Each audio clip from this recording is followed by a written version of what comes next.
He led the Hawks to their very first premiership in 1961. In fact, he has captained Hawthorn longer than any other man in the club's history.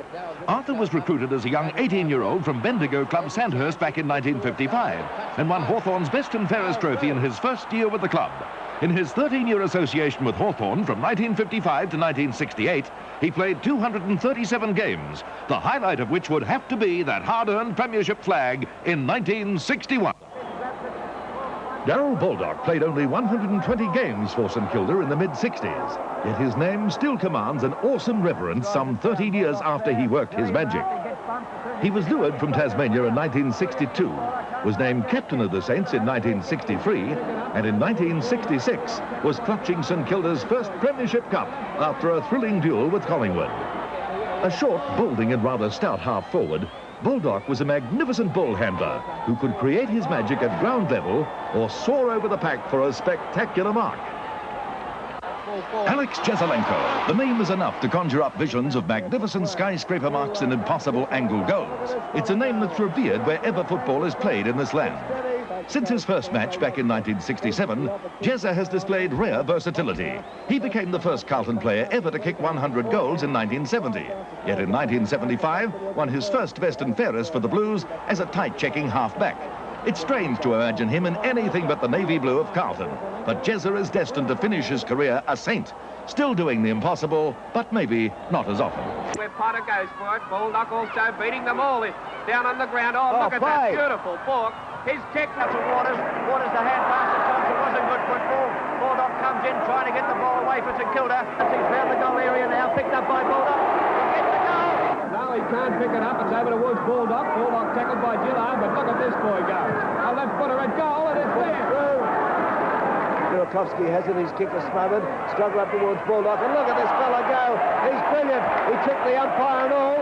Puts the big kick, puts it up towards Austin, he can't mark it, Baldock's got it, Mr Magic himself, there he comes, he's messing around with it, he grabs it this time, he swings around, puts it on the ground once, has a shot with his left foot. Pressed by Pryor comes through very solidly there, puts Stewart on the ground, Baldock picks up, he's ready to ball by Egan, no free kick. Silly lad. Darrell Griffiths, he's in everything. There's his kick down towards Baldock. It's Baldock's. Oh no, he's never played it. Oh, very good. Baldock gets into trouble. Gets out of trouble. Well played. A kick behind the play. Baldock takes it away. He's grabbed. Oh, should have been afraid of Baldock. He's still got it. Moran in there, number 15. Good play.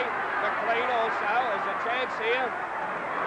They'll break away to Baldock. Baldock gets the long kick in towards the full forward area. Dietrich is there. He shepherds. Come off, Baldock comes out to let it, Farman's with him, in they go, Farman has the set, Baldock is still battling on, he's grabbed, Baldock is still going, the Saints skipper steadies, he shoots further downfield. This Pays, who came in to fill the full forward position, a pick up here, sends the ball forward, and it looks like Baldock, who Scored 321 games in 20 years, Mr. Football, Ted Whitten, earned a reputation as being the most complete footballer the great Australian game had ever witnessed. Whitten could bob up in any position and be the match winner, but it was at centre-half forward that Whitten produced his most breathtaking displays. For 14 seasons, he led Footscray. In 12, he was playing coach, but the grand final in 1961 was the closest he came to that elusive flag. In 2 decades, Whitten paid dearly for the right to be named the best player in the land, collecting 7 broken wrists, 5 broken noses, 3 broken ankles, 2 broken collarbones, a fractured cheekbone, 3 bouts of concussion, and countless minor injuries. The superb hands and powerful left foot of Royce Hart controlled the Richmond forward lines for more than a decade. The youngster who crossed Bass Strait for a suit and half a dozen shirts in 1966 emerged in 1967 as the most exciting prospect in league football for years. His dominance at centre-half forward and his ability to counter big match pressure played a huge part in 4 Richmond premierships. A target for his teammates and the centre of much attention from opponents, Hart was forced to prematurely retire in 1977 because of chronic knee injuries. 4 successive years of sustained prominence in the Brownlow medal count reflected Ken Fraser's style of play. From 1962 until 1965, Essendon's star centre-half forward looked capable of becoming the first man in attack to take the medal. He was runner-up to Alastair Lord in 1962 and tied for second place 2 years later. In 1963, he finished 7th, and in Essendon's premiership year of 65, he came 4th. His brilliance and scrupulously fair play brought rewards to the Bombers in the shape of 2 flags,